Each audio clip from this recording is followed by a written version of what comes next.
Hi, I'm Steve Garrett, and I'd like to take this opportunity to talk to you about speakers at RYLA.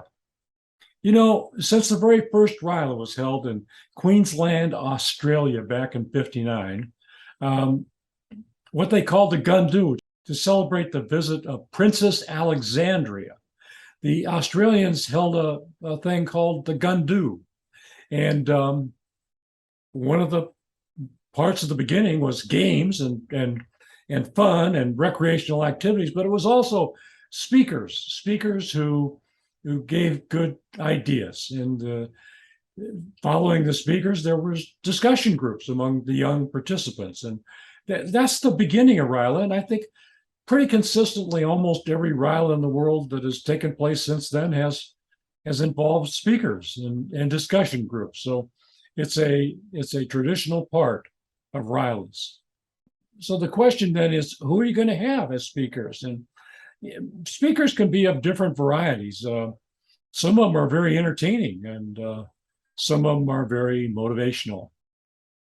So the key to choosing RYLA speakers then is to find one who is motivational, entertaining, and informative. Something a simple formula. And the second selection of choosing speakers for RYLA is: are you going to choose people who are Rotarians to be your speakers, or are you going to choose non-Rotarians to come in as your speaker? And this is a complicated question. It's something you want to give some consideration to. And I've got a couple of thoughts and feelings on that. Let's talk first of all about Rotarians as speakers. Let me point out, one of my favorite books was written by a guy named Tom Peters. It's called In Search of Excellence.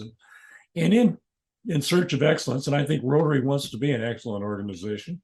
In Search of Excellence, Tom says that you should stay close to your customers. So the question then becomes, who are our customers? And obviously, the young participants at RYLA are customers of ours, as all beneficiaries of Rotary activities, including the recipients of polio and ambassadorial grants and participants in matching grant programs. They're all customers of Rotary, and to a greater extent, the communities that receive water projects and better young people because of RYLA, they're our customers. But the primary customers of Rotary are the members. They're the ones that pay for it. That makes them the customers. And to a large extent, it's always been my belief, the members of Rotary are the ones that benefit from their membership more than anybody else. And so why wouldn't you think of them as customers? The core concept of RYLA is the idea of Rotarians as role models. The opportunity to be a role model occurs when participants attend a regular meeting, and every member of the Rotary Club has been a role model. It also is an opportunity to be a role model when you become a facilitator at RYLA, and you've got a small group of people that you work with, and then there's the opportunity to be a speaker at RYLA, which is also a role model.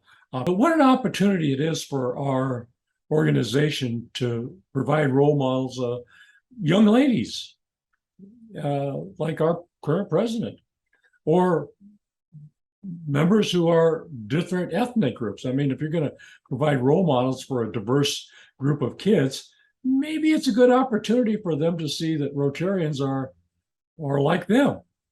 They are not just all old white guys. Another concept of Rotarians as our speakers is, it's a very rewarding experience. It's very gratifying to be a speaker at RYLA. And I know that from experience that some RYLArians found my performance to be very forgettable. But I also know that some of the participants were moved by some of the things that I said. I know that because afterwards, and I'm talking years afterwards, I still get comments from them about things that happen at RYLA. So why should we give away this gratifying, rewarding experience to somebody who's not a member of Rotary? I think we should reserve that for our Rotarians. The idea that that you gave up your time and energy to be a Rotarian, that you gave up your time and energy to participate in RYLA, that you gave up your time and energy to be a motivating speaker with information and knowledge and a little bit of entertainment. That should be a gratification for you. I'm not sure that it's wise for us to give that away to non-Rotarians, but that's just my thought. Then there's a whole idea of membership development. And we know from experience that far too many of our members become former members. And we also know from experience that an awful lot, that many of the people who participate in our programs, and RYLA being a great example, an awful lot of those people become Rotarians, not just members. It's a true case of membership development. And there's a last factor about Rotarians as speakers, and it's a budgetary factor. Non-Rotarians usually charge money, and Rotarians don't charge money. You know, non-Rotarians as speakers, there are hundreds, probably thousands of people who make a nice living by speaking to young people. It seems to be a pretty good market. And some friends of mine do that. And we've actually employed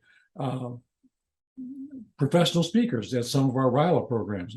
And we've even had a couple of occasions where we have had people who are professional speakers come and speak at RYLA and not charge us any money.